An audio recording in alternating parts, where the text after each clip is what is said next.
All right guys, Matt Becker here. We're just wrapping up a day on the water. We're coming in to put the boat on the trailer, and I want to kind of walk you through how to do that by yourself. You know, sometimes the boat ramp can be a little intimidating, but I'm going to show you it's really not that bad. It's quick, easy, and you can do it by yourself really easy. So we're going to ease our way into the dock here. I like to have a short little rope. So this is just like a 10-foot rope. I can tie it to the cleat of the boat and tie the boat off on the dock. That way the boat's not going to drift away while I'm going to get the truck. So my rope has a little loop on the end of the rope, so I just run both ends through there and then just kind of hook it on the cleat like that. So it's basically a loop knot through there. And then I'm going to take the rope here, and I just like to start making an X. So you hook it under one end, go over the opposite side, and then just kind of make an X there. And now that rope is on there and she's not going anywhere. All right, so backing down the ramp can be a little tricky, but you know, a big thing is just not to oversteer. You know, you don't want your wheel to go too far either direction. The trailer is going to go the opposite way that the truck goes. So an easy trick to this is to put your hand down at the bottom, and if you want the trailer to go to the left, you go this way. If you want the trailer to go to the right, you move your arm to the right. So you're kind of steering backwards. That's technically steering the truck to the left, but when your hand's at the bottom, you want the trailer to go to the right, you move it to the right.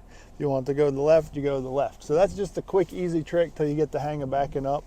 And then it's pretty simple. You just back down the ramp, and you don't want to put the trailer all the way under the water. I like to stop right as the bunks get wet. And there's a little step on the front of the wheel, and as soon as that gets in the water, that's when I'm stopping the truck right there. All right, then you want to definitely make sure you put on your parking brake. You don't want to have your truck rolling into the lake on you. So here you can see how far I like to back in the trailer. That step in front of the wheel, I want that to just be under the surface of the water, and then the bunks are going to be about halfway exposed, so that way that boat can drive up on there and come right up to the bow hook. Next, we're just going to drive the boat right up on the bunks, all the way up to the bow hook here, and hook her up, make sure the safety chain's hooked, and then you're good to go.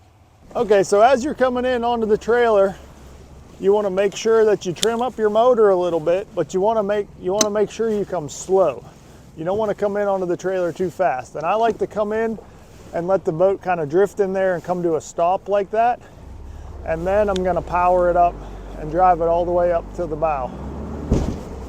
So after we're up, shut the motor off, trim it up, and then you got to come up and hook up your safety straps.